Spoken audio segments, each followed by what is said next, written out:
Record. Baik, bismillahirrahmanirrahim. Assalamualaikum warahmatullahi wabarakatuh. Waalaikumsalam warahmatullahi wabarakatuh. Ya, ini kita baru interaksi yang pertama ya. Anyway, perkenalkan nama Bapak Pak Fadli, nama saya Pak Ahmad Fadli, biasa dipanggil Pak Fadli. Mata pelajaran yang diampu sebetulnya sih ada beberapa, tapi karena ada mata pelajaran baru ya, kemarin kan belum lama ada pelatihan gitu, namanya SMK Pusat Keunggulan. Jadi kalau nggak salah sih wakil kepala sekolah bidang kurikulum itu dikasih instruksi supaya ada yang namanya mata pelajaran budaya kerja gitu. Di dalamnya ada sub budaya kerja, yaitu satu diantaranya sanitasi hygiene. Nah, ini mencakup departemen yang ada di hotel, housekeeping, FB service, front office, engineering, semua gitu. Jadi boga juga masuk, housekeeping room juga termasuk. Nah, pengalaman Pak Fadli di hotel lumayan agak lama juga, sekitar 7 tahun. Level yang dicapai level 4 ya. Memang Pak Fadli tidak ada niat mengguruin di sini. Pak Fadli cuman pengen apa yang dulu Pak Fadli peroleh, apa yang udah Pak Fadli capai, bisa dibagi-bagi untuk anak-anak yang sekolah di SMK Negeri 28 Jakarta. Gitu ya. Mari kita mulai acara kita ini, presentasi paparan mata pelajaran budaya kerja bab 2 dengan berdoa terlebih dahulu. Yang Islam, mari kita lafazkan suratul Fatihah. Yang non-Islam sesuai dengan agamanya masing-masing. Liridho ilahi ta'ala wal khususon ilah hadratin Nabil Mustafa Muhammadin Rasulillah sallallahu alaihi wasallam wal khususon ilah Ruhil Kudus jami'il ahlul kubur minal muslimin wal muslimat wal mu'minin wal mu'minat al ahya'i minhum wal amwat lahumul fatihah. A'udzubillahi minasyaitonir rajim. Bismillahirrahmanirrahim. Alhamdulillahirabbil alamin. Ar-Rahmanir-Rahim. Maliki yaumiddin. Iyyaka na'budu wa iyyaka nasta'in. Ihdinas siratal mustaqim. Siratal ladzina an'amta 'alaihim ghairil maghdubi 'alaihim waladdallin. Amin. Baik, kita langsung masuk ke judul kita. Sebetulnya ini udah ada di YouTube. Karena hari ini supervisi, jadi Pak Fadli harus paparan lagi. Judulnya seperti yang kita tahu, bab 2 itu budaya kerja industri, produktivitas kerja, dan nilai budaya kerja. Tuh. Nah, slide-nya dibagi dulu, mudah-mudahan lancar.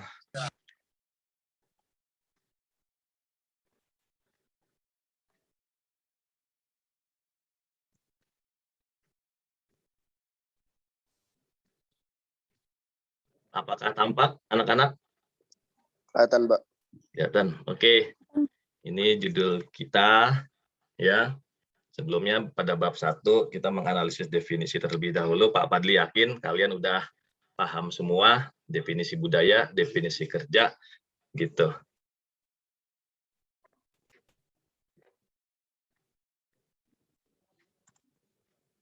Nah, Definisi industri sendiri ada beberapa ya, tapi biar mudah dipahamin, kita ambil sedikit aja, satu aja yang paling gampang diingat gitu.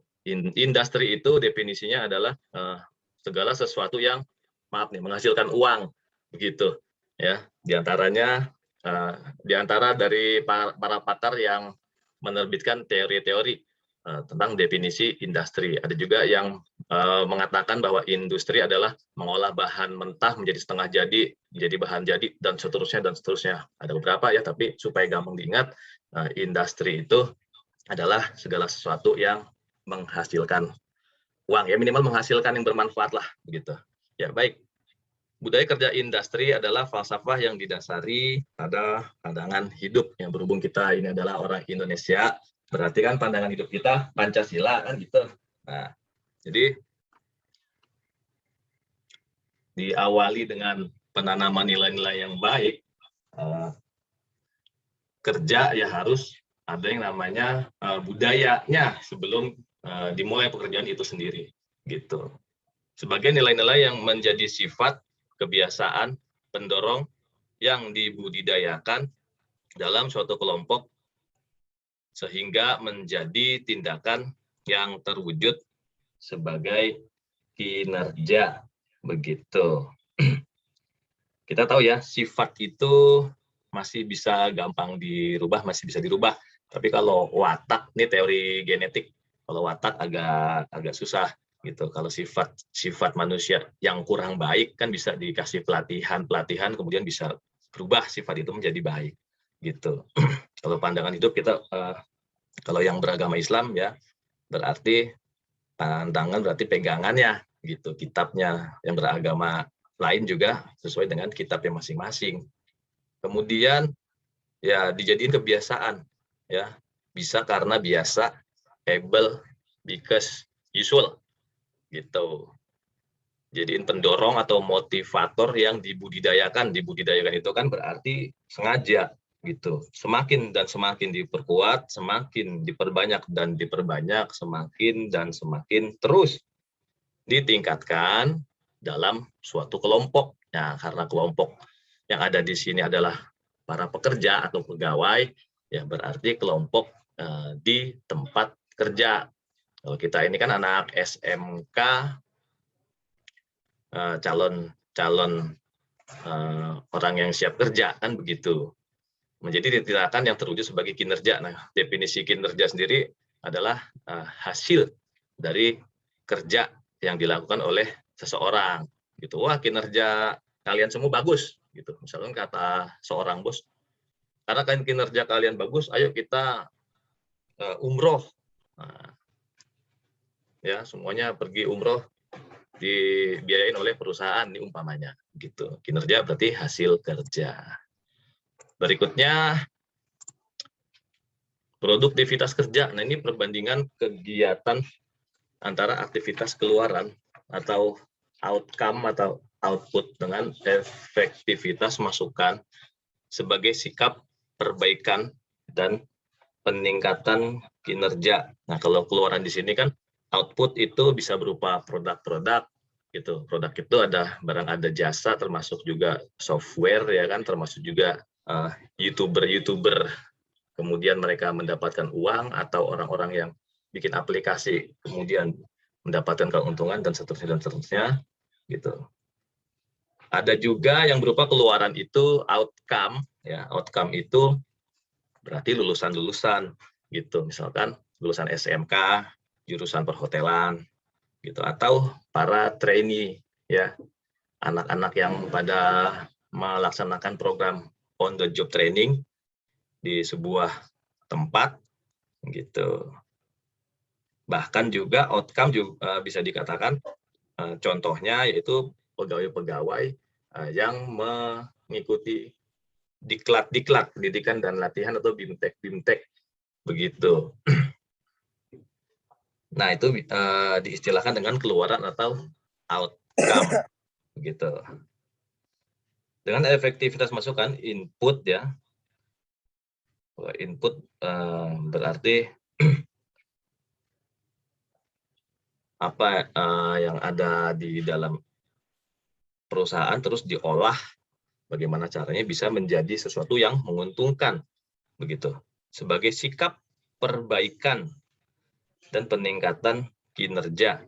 Nah, kalau perbaikan di sini maksudnya itu kan ada evaluasi, misalkan weekly, ya kan.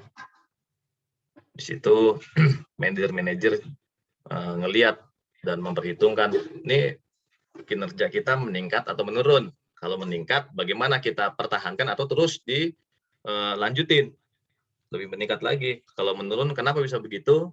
Bagaimana resolusinya? Gitu. Dan seterusnya dan seterusnya. Ada yang Oke, Pak Padli mau lihat ada yang masuk lagi nggak ya sebentar ya? Oke, ada yang mau masuk. Oke, murid-murid RW, ada yang lihat Pak Alex kan di sini? Belum ada ya? Pak Alex, monitor Pak Alex.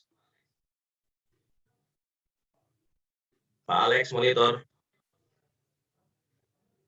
Wah, lagi sibuk. Oke, baik, lanjut lagi.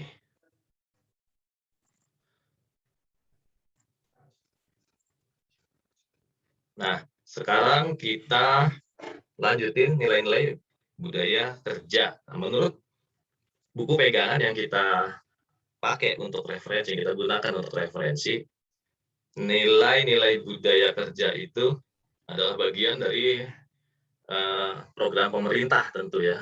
Ada yang namanya istilahnya itu revolusi mental, kan begitu. Kalau Pak Fadli sih lebih senang menyebutin ya seperti di YouTube waktu itu Pak Fadli upload ya, nggak cuma revolusi mental tapi juga kalau bisa mah revolusi akhlak begitu, karena kalau kita mentalnya hanya menurut teori mulut tapi nggak ada revolusi akhlak yang berdasarkan agama, wah bisa repot kan begitu. Makanya Pak Fadli dikasih garis miring revolusi mental atau revolusi akhlak. Tujuannya apa? Tujuannya ya tujuannya membentuk manusia yang berintegritas. Integritas itu utuh ya. Utuh. Misalkan IQ seseorang itu bagus di atas 200 atau berapa gitu. Tapi agamanya juga bagus. Nah, itu kan berarti satu kesatuan yang integral gitu. Nggak terpisahkan. Jasmaninya sehat, rohaninya juga sehat. Berarti jasmaninya sehat, rohaninya nggak sehat. Berarti integritasnya ya perlu diperbaiki lagi begitu. Kemudian berkepribadian pekerja keras. Ini tolong jangan salah paham ya. Bekerja keras itu bukan berarti kerja tanpa istirahat sampai 3 shift, terus besoknya masih lanjut lagi 4 shift, 8 kali 4, 32 jam kerja, tidak begitu. Jadi maksudnya pekerja keras, seperti yang pernah disampaikan oleh Pak Fadli di channel YouTube, kerja keras itu ya kita kerja sungguh-sungguh, penuh dengan tanggung jawab, gitu kan ya. Tentu kita harus bertanggung jawab minimal terhadap diri sendiri kan gitu. Bertanggung jawab juga kepada Tuhan ya kan, kepada Allah. Gitu. Baru kita bertanggung jawab kepada atasan kita, pada para pimpinan, pada bos. Gitu. Sudah disampaikan di YouTube ya. Kalau kita cuma bertanggung jawab kepada bos aja, kan bos ada saatnya mereka nggak tahu kita lagi ngapain. Gitu. Tapi kalau kita bertanggung jawab kepada Tuhan, kan Tuhan maha tahu. Gitu. Itu satu dari beberapa poin penting ya. Kemudian memiliki semangat tinggi untuk bergotong royong. Apa sih contoh gotong royong? Kerja bakti membersihkan lingkungan, Pak. Ya, betul. Gitu. Terus juga untuk kita ini orang-orang yang bisa dikatakan calon-calon anak murid yang akan menjadi pegawai hotel katakanlah gitu. Di hotel itu harus ada yang namanya teamwork gitu, kerja sama dalam bentuk tim dari tiap-tiap departemen gitu. Kenapa? Karena kita butuh orang lain sebagaimana orang lain pun juga butuh kita. Contoh nih, front office apakah bisa mereka beroperasional tanpa adanya housekeeping? Tentu nggak bisa. Gitu. Harus ada housekeeping untuk menangani cleanliness dan sebagainya. Begitu. Kemudian apakah juga mungkin FB nggak butuh housekeeping? Nggak mungkin, pasti food and beverage department membutuhkan housekeeping. Bahkan ketika ada general cleaning pun yang mengerjakan juga orang-orang dari housekeeping ya. Jadi harus memiliki semangat tinggi untuk bergotong royong kerja sama dalam tim gitu. Waktunya tinggal 10 menit lagi ya, judulnya judul baru. Sebelum dilanjut, Pak Fadli mau foto supaya ada dokumen ya. Boleh dibuka videonya murid-murid. Fadli screenshot dulu nih.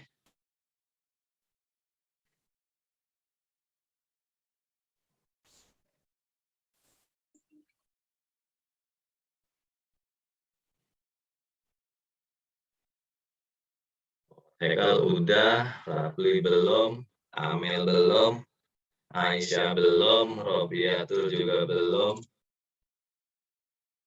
Oke. Dian Lestari belum. Nah, apa nih? Oke, Bapak foto ya. Bapak dihitung. Dela ada dibuka. 1, 2,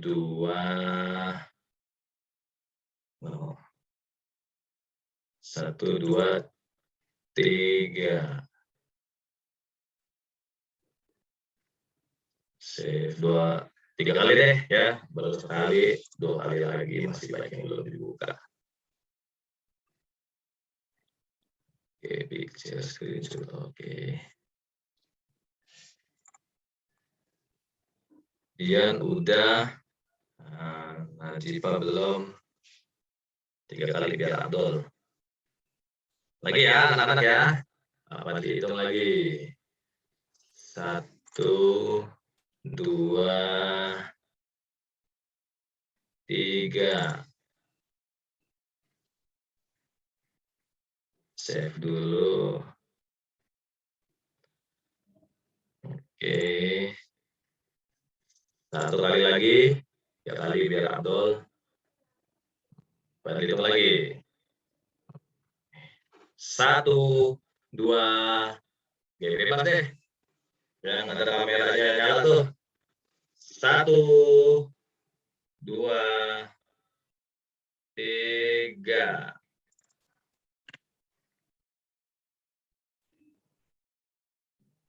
Oke, kita lanjut lagi.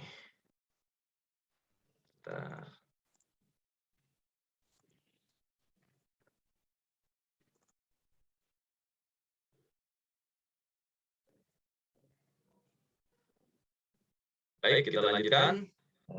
Judul baru, nilai-nilai, manfaat, dan komponen-komponen yang mempengaruhi budaya kerja.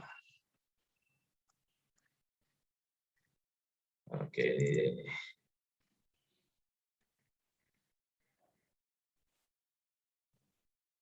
Yang pertama integritas, tadi udah ya. Kemudian profesional. Apa tuh profesional? Profesional berarti memiliki kemampuan dalam bidang pekerjaan yang emang udah jadi tugasnya, begitu. Ya, jadi contohnya aja seorang roomboy umpamanya nih, gitu. Ya minimal harus bisa yang namanya make up bed, gitu kan, harus ya bisa bahasa Inggris, ya minimal supaya bisa memberikan pelayanan yang excellent pada tamu hotel. Gitu. Kemudian produktif, ya produktif berarti bisa menghasilkan sesuatu yang bermanfaat, kalau bisa sesuatu yang menjadi duit ya kan, gitu ya, aplikatif lah. Kemudian kompetitif berarti mampu bersaing ya, baik bersaing dalam tingkat lokal ataupun nasional atau regional bahkan mungkin internasional gitu. Dan yang terakhir nilai budaya kerja harus ada nilai inovatif, ya, terobosan yang positif, itu inovasi baru. Contohnya apa? Contohnya Grab ya, Gojek, GoFood, wah itu luar biasa itu, ya, meningkatkan ekonomi mikro, gitu. Kemudian manfaat apa yang bisa kita dapatkan kalau kita udah bisa menerapkan budaya kerja? Ya tentu meningkatkan produktivitas kerja yang tinggi, gitu ya, minimal kalau nggak tinggi meningkat lah, gitu. Kemudian yang kedua, budaya kerja industri dengan sekolahan itu selaras, gitu, sinkron ya. Makanya sekolah kita itu SMK 28 setiap awal tahun pelajaran mengundang stakeholder ya, pihak-pihak yang punya kepentingan yang bekerja sama dengan kita, pihak hotel dari DUDI, ada ini namanya sinkronisasi kurikulum, misalkan dari Hotel Atlet Century, gitu. Di sekolah lain juga ada, misalkan yang SMK jurusan penerbang ya berarti dengan Angkasa Pura, yang jurusan kepelautan atau pelayaran berarti dengan Pelni, yang jurusan teknik ya berarti dengan perusahaan yang dalam bidang teknik, usahanya Toyota, Honda, dan sebagainya, gitu. Dan dengan penerapan budaya kerja ya insya Allah kita bisa memberi pengaruh yang positif untuk banyak pihak, ya minimal masyarakat sekitar sekolah lah, begitu ya. Kalau kita kasih pengaruh positif berarti kan kita ya insya Allah dapat pahala juga, gitu. Dan yang terakhir, komponen-komponen yang mempengaruhi budaya kerja di dalam buku kita itu ada banyak ya, lebih dari 7. Terus nomor 1 memang Pak Padli tambahin iman dan takwa, gitu, karena kita hidup dengan iman dan takwa, kita mati pun dengan iman dan takwa, gitu. Bahkan kita dibangkitkan dari kematian pun juga dengan iman dan takwa, maunya begitu. Makanya dijadiin nomor 1. Kemudian visi misi, itu visi misi perusahaan atau visi misi sekolah, ya. Kalau visi berarti belum tercapai banget gitu, masih pandangan jauh ke depan, ya harus kita raih, gitu. Sedangkan misi berarti langkah-langkah yang kita akan kita jalankan dalam waktu dekat untuk mencapai visi tersebut.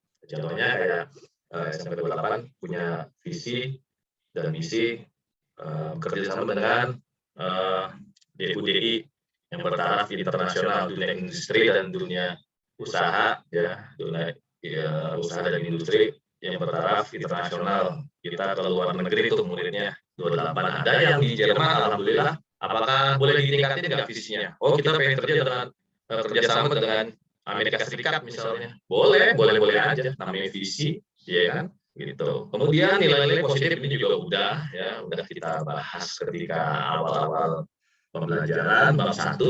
Kemudian praktek itu ya diantaranya PKL, ya praktek di lapangan. Terus ada TEVA, Teaching Factory, yang prakteknya di laundry, ya berarti ada kan lab laundry-nya. Yang praktek di room ada lab room division-nya, yang praktek front office ada juga. Kemudian yang kelima, SDM atau sumber daya manusia yang berkualitas, ya tentu yang berkualitas baik, gitu. Ini sudah jelas. Kemudian narasi atau sinopsis tentang instansi tempat si pekerja itu atau si pegawai itu berada, gitu. Misalkan SMK 28 ini dulunya SMPS, terus buka 3 jurusan lagi, dan alhamdulillah meningkat prestasinya dan meningkat kualitas sumber daya manusianya dan seterusnya. Nah, itu juga komponen-komponen yang mempengaruhi budaya kerja, gitu, tentu pengaruh yang baik, ya. Kemudian yang terakhir, lokasi atau tempat di mana instansi tersebut berada. Ya tentu misalkan seperti Hotel Grand Melia di Bali, ya, atau Grand Melia di Jakarta atau Shangri-La Bali umpamanya, gitu. Ada ciri khas tersendiri yang bisa memberikan pengaruh budaya kerja minimal di instansi itu sendiri, gitu ya. Karena waktunya udah mau habis, apakah ada yang mau bertanya murid-murid? Kalau Pak Fadli bisa jawab, Pak Fadli jawab.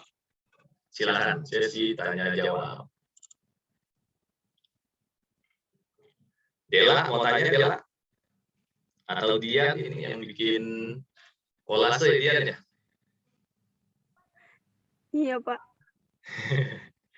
Makasih ya kolasenya udah dibikinin. Iya, Pak, sama-sama. Oke, udah habis.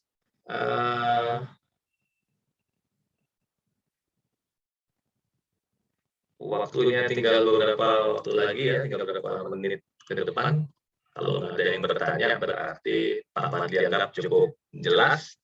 Ya, Insya Allah nanti Jumat kita ketemu lagi. Ulangannya gampang.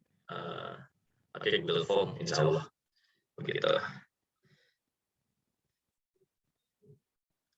Yang baru datang, foto sekali lagi deh.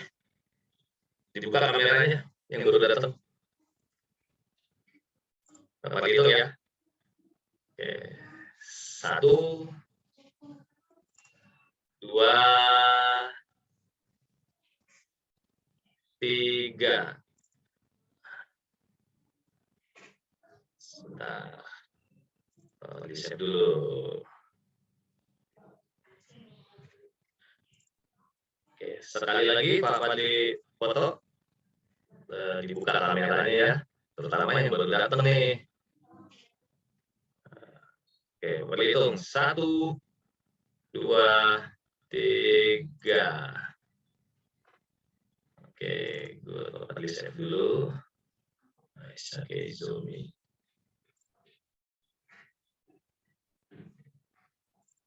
Baik, mari kita akhirin majelis kita untuk yang Islam dengan melafazkan doa penutup majelis. Subhanaka Allahumma wa bihamdika asyhadu an la ilaha illa anta ya Allah, astaghfiruka ya Allah wa atubu ilaik.